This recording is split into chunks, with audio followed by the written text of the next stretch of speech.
Welcome to wishful ಅಡುಗೆ ಮನೆ. ಏನಪ್ಪ ಇವತ್ತು ಇವ್ರು ತೊಗೊಂಡು ಬಂದಿದ್ದೀರ ಅಂತೀರ? ಇಲ್ಲಿ ನಾನು ತೊಗೊಂಡು ಬಂದಿದ್ದೀನಿ ಅವಲಕ್ಕಿ. ಇಲ್ಲಿ ನೀವು ನೋಡ್ಬೋದು, ಇದು ಮೀಡಿಯಮ್ ಅವಲಕ್ಕಿ ಬರುತ್ತೆ, ದಪ್ಪ ಅವಲಕ್ಕಿ ಇಲ್ಲ, ಮೀಡಿಯಮ್ ಅವಲಕ್ಕಿ. ಇಲ್ಲಿ ನಮಗೆ ಮೀಡಿಯಮ್ ಅವಲಕ್ಕಿನೇ ತೊಗೋಬೇಕಾಗಿದೆ. ನೀವು ದಪ್ಪ ಅವಲಕ್ಕಿ ತೊಗೊಂಡ್ರೆ ನೆನೆಯೋಕ್ಕೆ ತುಂಬ ಟೈಮ್ ತೊಗೊಳುತ್ತೆ, ಮತ್ತು ಟೇಸ್ಟಲ್ಲಿ ಮಾತ್ರ 100% ಡಿಫ್ರೆನ್ಸ್ ಬರುತ್ತೆ. ಸೊ ಹಾಗಾಗಿ ಇಲ್ಲಿ ನೀವು ಮೀಡಿಯಮ್ ಅವಲಕ್ಕಿನೇ ತೊಗೋಬೇಕು. ಸೊ ನೋಡಿ, ಇವಾಗ ಇದು ಅವಲಕ್ಕಿ ತುಂಬ ಕ್ಲೀನ್ ಇದೆ, ಹಂಗಾಗಿಬಿಟ್ಟು ಇದನ್ನು ನಾನು ಜಸ್ಟ್ ಈ ಥರ ಮಾಡಿದರೆ ಮೇಲ್ಗಡೆಯಿಂದ ಚೆನ್ನಾಗಿರೋ ಅವಲಕ್ಕಿನ ಬರುತ್ತೆ. ನೋಡಿ, ಇದನ್ನು ಒಂದು ಬೌಲು ಒಳಗಡೆ ಹಾಕ್ಕೊಳ್ಳೋಣ. ಸೊ ನಿಮ್ಮ ಮನೆಯಲ್ಲಿ ಎಷ್ಟು ಜನ ಇದ್ದಾರೆ ಅಷ್ಟು ಹಿಡಿ ಇಲ್ಲಿ ಅವಲಕ್ಕಿನ ಹಾಕೋಬೋದು. ಇಲ್ಲಿ ನಾನು 4 ಜನಕ್ಕೆ ಮಾಡ್ತಾಯಿದ್ದೀನಿ, ಹಾಗಾಗಿ 4 ಹಿಡಿ ಅವಲಕ್ಕಿನ ಹಾಕೋತಾ ಇದ್ದೀನಿ. ಸೊ ಈ ಥರನೂ ನಾವು ನೀಟಾಗಿ ಅವಲಕ್ಕಿ ಕ್ಲೀನ್ ಇದ್ದರೆ ಮೇಲ್ಗಡೆಯಿಂದ ಈ ಥರ ಅವಲಕ್ಕಿನ ಹಾಕೋಬೋದು. ಇಲ್ಲಿ ನೀವು ನೋಡಿ ಇರ್ತೀರಲ್ಲ, ಇದೇ ಥರ. ಇವಾಗ ನೋಡಿ, ಈ ಅವಲಕ್ಕಿ ಒಳಗಡೆ ನಾವು ನೀರನ್ನು ಹಾಕೋಬೇಕು. ಅವಲಕ್ಕಿ ಒಳಗಡೆ ಜಾಸ್ತಿ ಕಸ ಎಲ್ಲ ಇದೆ ಅಂದರೆ ನೀವು ಒಂದು ಸರ್ತಿ ಜಡಿ ಮಾಡಿ ಕೂಡ ಹಾಕೋಬೋದು. ನೋಡಿ, ಇದನ್ನು ಇವಾಗ ಒಂದು ಸರ್ತಿ ಹಿಂಗೆ ಜಾಸ್ತಿ ನೀರು ಹಾಕಿ ಒಂದು ಸರ್ತಿ ಈ ಥರ ಕೈ ಆಡಿಸ್ಕೊಳ್ಳೋಣ. ಯಾಕಂದರೆ ಇದು ಉತ್ತರ ಕರ್ನಾಟಕ ಮಂದಿ ಭಾರಿ ಫೇಮಸ್ ಇದ್ದಾರೆ ಅವಲಕ್ಕಿಯಲ್ಲಿ.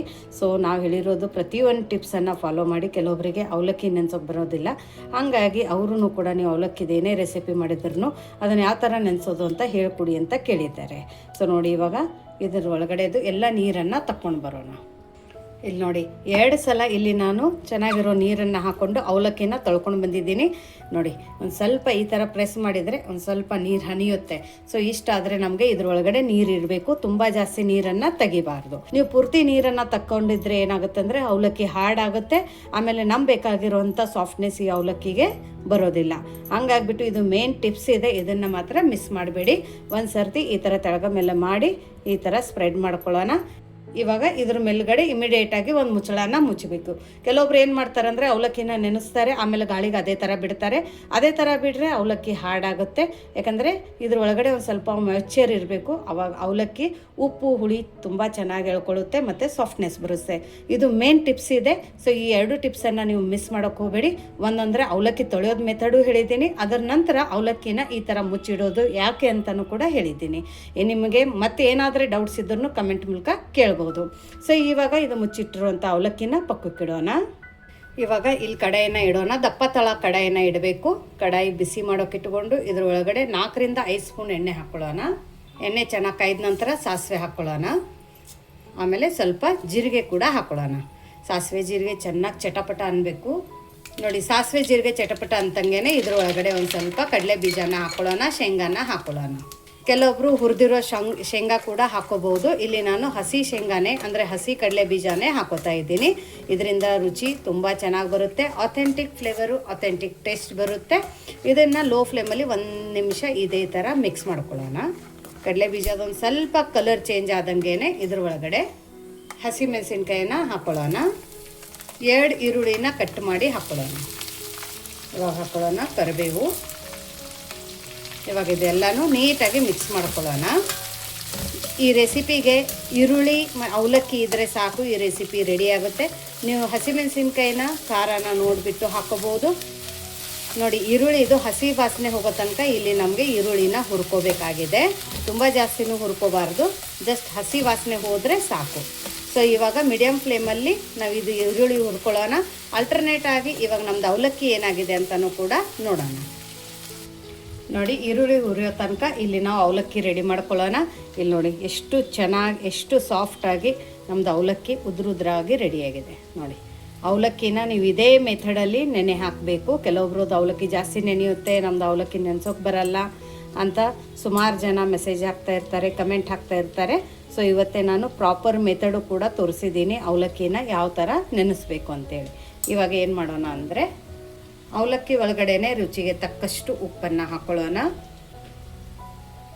ಆಮೇಲೆ ಸ್ವಲ್ಪ ಸಕ್ಕರೆ ಕೂಡ ಹಾಕ್ಕೊಳ್ಳೋಣ. ಸಕ್ಕರೆ ಹಾಕ್ಕೊಂಡಿದ್ರೆ ಫ್ಲೇವರ್ ತುಂಬ ಸಖತ್ತಾಗಿ ಬರುತ್ತೆ, ತುಂಬ ಚೆನ್ನಾಗಿ ಬರುತ್ತೆ. ಇದನ್ನು ಮಿಕ್ಸ್ ಮಾಡ್ಕೊಳ್ಳೋಣ. ಉತ್ತರ ಕರ್ನಾಟಕದವ್ರದ್ದು ಅವಲಕ್ಕಿ ಎಷ್ಟು ಚೆನ್ನಾಗಿರುತ್ತೆ ಅಂತ ಸುಮಾರು ಜನ ನಂಗೆ ಕಮೆಂಟ್ ಹಾಕಿರ್ತಾರೆ. ಮೇಡಮ್, ನಿಮ್ಮ ಸೈಡು ಅವಲಕ್ಕಿ ತುಂಬ ಚೆನ್ನಾಗಿ ಸಿಗುತ್ತೆ, ತುಂಬ ಚೆನ್ನಾಗಿ ಟೇಸ್ಟ್ ಇರುತ್ತೆ, ಯಾವ ಥರ ಮಾಡ್ತಾರೆ ಅಂತ. ಸೊ ಅವರಿಗೋಸ್ಕರ ಇವತ್ತಿಂದು ಉತ್ತರ ಕರ್ನಾಟಕದ್ದು ಈರುಳ್ಳಿ ಅವಲಕ್ಕಿ ರೆಸಿಪಿನ ತೋರಿಸ್ತಾ ಇದ್ದೀನಿ. ಯಾವುದು ಜಾಸ್ತಿ ಇಂಗ್ರೀಡಿಯೆಂಟ್ಸು ಬೇಕಾಗಿಲ್ಲ ಮತ್ತು ಯಾವುದು ಮಸಾಲೆ ಕೂಡ ಬೇಕಾಗಿಲ್ಲ. ತುಂಬ ದಿಢೀರಂತ 5 ನಿಮಿಷದಲ್ಲಿ ನೀವು ಈ ಥರ ಸೂಪರ್ ಸಾಫ್ಟ್ ಅವಲಕ್ಕಿನ ಮಾಡ್ಕೋಬೋದು. ಇವಾಗ ಇದು ಅವಲಕ್ಕಿಗೆ ಉಪ್ಪು ಸಕ್ಕರೆ ಚೆನ್ನಾಗಿ ಹತ್ತಿದೆ. ಈಗ ಮತ್ತೆ ಇದರ ಮೇಲ್ಗಡೆ ಮುಚ್ಚಿಬಿಟ್ಟು ಈರುಳ್ಳಿ ಏನಾಗಿದೆ ಅಂತ ನೋಡೋಣ. ನೋಡಿ, ಇಲ್ಲಿ ಈರುಳ್ಳಿ ಕೂಡ ಮಧ್ಯ ಮಧ್ಯದಲ್ಲಿ ನಾನು ಇದೇ ಥರ ಕೈ ಆಡಿಸ್ತಾ ಇಲ್ಲಿ ಈರುಳ್ಳಿನ ಹಸಿ ವಾಸನೆ ಹೋಗೋ ತನಕ ಹುರ್ಕೊಂಡಿದ್ದೀವಿ. ನೋಡಿ, ಇವಾಗ ಫ್ಲೇಮನ್ನು ಲೋ ಫ್ಲೇಮಲ್ಲಿ ಇಟ್ಕೊಳ್ಳೋಣ. ಇವಾಗ ಹಾಕ್ಕೊಳ್ಳೋಣ ಇದ್ರ ಒಳಗಡೆ ಅರಿಶಿಣದ ಪುಡಿ, ಒಂದು ಅರ್ಧ ಸ್ಪೂನಷ್ಟು ಅರಿಶಿಣದ ಪುಡಿನ ಹಾಕ್ಕೊಂಡಿರೋದು. ಆಮೇಲೆ ಇದನ್ನು ಕೂಡ ಚೆನ್ನಾಗಿ ಹುರ್ಕೊಳ್ಳೋಣ. ಫ್ಲೇಮನ್ನು ಮಾತ್ರ ನೀವು ಲೋ ಫ್ಲೇಮಲ್ಲಿನೇ ಇಟ್ಕೋಬೇಕು. ನೋಡಿ, ಅರಿಶಿಣದ ಪುಡಿ ಎಣ್ಣೆಯಲ್ಲಿ ಈ ಥರ ಚೆನ್ನಾಗಿ ಹುರ್ಕೊಂಡೋದ ನಂತರ ಇವಾಗ ಇದ್ರ ಒಳಗಡೆ ನಾವೇನು ಉಪ್ಪು ಸಕ್ಕರೆ ಹಚ್ಕೊಂಡು ಇಟ್ಕೊಂಡಿದ್ವಲ್ಲ ಆ ಅವಲಕ್ಕಿನ ಹಾಕ್ಕೊಳ್ಳೋಣ. ಇವಾಗ ಹಾಕ್ಕೊಳ್ಳೋಣ ಸಣ್ಣದಾಗಿ ಕಟ್ ಮಾಡ್ಕೊಂಡಿರೋಂಥ ಕೊತ್ತಂಬರಿ ಸೊಪ್ಪು. ಅದ್ರ ಜೊತೆ ಇವಾಗ ಒಂದು ಅರ್ಧ ಲಿಂಬೆ ರಸನ ಇದ್ರೊಳಗಡೆ ಹಿಂಡ್ಕೊಳ್ಳೋಣ. ಇವಾಗ ಫ್ಲೇಮನ್ನು ನಾವು ಲೋ ಫ್ಲೇಮಲ್ಲಿನೇ ಇಟ್ಕೊಂಡು ಚೆನ್ನಾಗಿ ಇದನ್ನು ಮಿಕ್ಸ್ ಮಾಡ್ಕೋಬೇಕು. ನೋಡಿ, ಮಿಕ್ಸ್ ಮಾಡ್ಕೋಬೇಕಂದ್ರೂ ನೀವು ತುಂಬ ಫಾಸ್ಟಾಗಿ ಮಿಕ್ಸ್ ಮಾಡ್ಕೊಳ್ಳೋಂಗಿಲ್ಲ. ತಳದಿಂದ ಮೇಲ್ಗಡೆ ಎತ್ತಬೇಕು, ಜಸ್ಟ್ ಇಷ್ಟೇ. ಅವಾಗ ಏನಾಗುತ್ತಂದರೆ ನಮ್ಮದು ಅವಲಕ್ಕಿ ತುಕಡಿ ಆಗಂಗಿಲ್ಲ, ಕಟ್ಟಾಗಂಗಿಲ್ಲ. ನೋಡಿ, ಜಸ್ಟ್ ಇದೇ ಥರ ನಾವು ಅವಲಕ್ಕಿನ ಮಿಕ್ಸ್ ಮಾಡ್ಕೋಬೇಕು. ನೋಡಿ, ಕೆಲವೊಬ್ರದ್ದು ಅವಲಕ್ಕಿ ಎಲ್ಲ ಚೆನ್ನಾಗಿ ನೆನೆಸ್ತಾರೆ, ಬಟ್ ಮಿಕ್ಸ್ ಮಾಡಬೇಕಾದ್ರೆ ಸ್ವಲ್ಪ ಅವಸರು ಮಾಡ್ತಾರೆ, ಹಾಗಾಗಿ ಅವಲಕ್ಕಿ ಪುಡಿ ಆಗುತ್ತೆ. ನೋಡಿ, ಈ ಥರ ಕೆಳಗಡೆಯಿಂದ ಮೇಲೆ. ಫ್ಲೇಮನ್ನು ಮಾತ್ರ ಲೋ ಫ್ಲೇಮಲ್ಲಿನೇ ಇಟ್ಕೋಬೇಕು. ಇದು ಮಹಾರಾಷ್ಟ್ರಲ್ಲಿನೂ ಕೂಡ ತುಂಬ ಭಾರಿ ಫೇಮಸ್ಸು. ಇದಕ್ಕೆ ಕಾಂದಾ ಪೋಹೆ ಅಂತ ಮಹಾರಾಷ್ಟ್ರದಲ್ಲಿ ಕರೀತಾರೆ. ಉತ್ತರ ಕರ್ನಾಟಕ ಕಡೆ ಇದು ಭಾರಿ ಸಿಂಪಲ್ಲು ಈರುಳ್ಳಿ ಅವಲಕ್ಕಿ ಅಂತ ಕರಿತೀವಿ. ಯಾಕಂದರೆ ಈರುಳ್ಳಿನೇ ಜಾಸ್ತಿ ಹಾಕಿರ್ತೀವಿ, ಬೇರೆ ಏನೂ ಹಾಕೋದಿಲ್ಲ ನಾವು ಇದ್ರೊಳಗಡೆ. ಹಾಗಾಗಿ ಇದು ಈರುಳ್ಳಿ ಅವಲಕ್ಕಿ ಅಂತ ದಿಢೀರಂತ ಆಗುವಂಥ ಒಂದು ರೆಸಿಪಿ. ನೋಡಿ, ಈ ಥರ ನೀಟಾಗಿ ಮಿಕ್ಸ್ ಮಾಡ್ಕೋಬೇಕು. ನೋಡಿ, ಚೆನ್ನಾಗಿ ಮಿಕ್ಸ್ ಆಗಿದೆ, ಇಲ್ಲಿ ನೋಡ್ಬೋದು ಸಖತ್ತಾಗಿ ಮಿಕ್ಸ್ ಆಗಿದೆ. ಉದ್ರಾಗಿ ಕೂಡ ಆಗಿದೆ. ನೋಡಿ, ಎಷ್ಟು ಉದ್ರಾಗಿ ಆಗಿದೆ ಅವಲಕ್ಕಿ, ಒಂದಕ್ಕೊಂದು ಅಂಟಿಲ್ನೂ ಕೂಡ. ನೋಡಿ, ಹುರ್ಗಡ್ಲೆ ಪುಡಿ ಅವಶ್ಯಕತೆಯೇ ಇಲ್ಲ, ಅಷ್ಟು ಚೆನ್ನಾಗಿದು ಉದ್ರಾಗಿ ಆಗಿದೆ. ಇವಾಗ ಫ್ಲೇಮನ್ನು ಆಫ್ ಮಾಡ್ಕೊಳ್ಳೋಣ.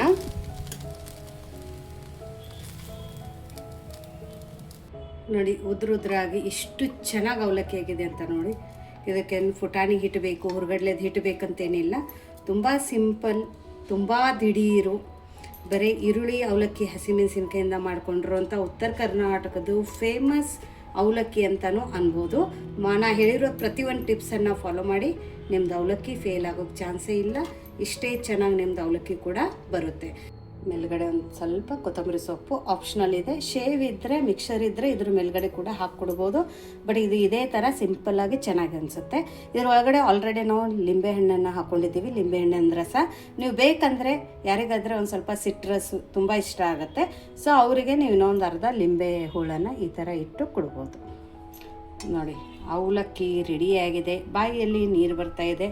ಮಾಡ್ಕೊಳ್ಳೋಕ್ಕೆ ಬರೀ 5 ನಿಮಿಷ ಸಾಕು, ಜಾಸ್ತಿ ಟೈಮು ಬೇಕಾಗಿಲ್ಲ. ತುಂಬ ದಿಢೀರಂತ ಮಾಡ್ಕೋಬೋದು. ನಾನು ಹೇಳಿರೋವಂಥ ಎಲ್ಲ ಟಿಪ್ಸನ್ನು ಫಾಲೋ ಮಾಡಿ.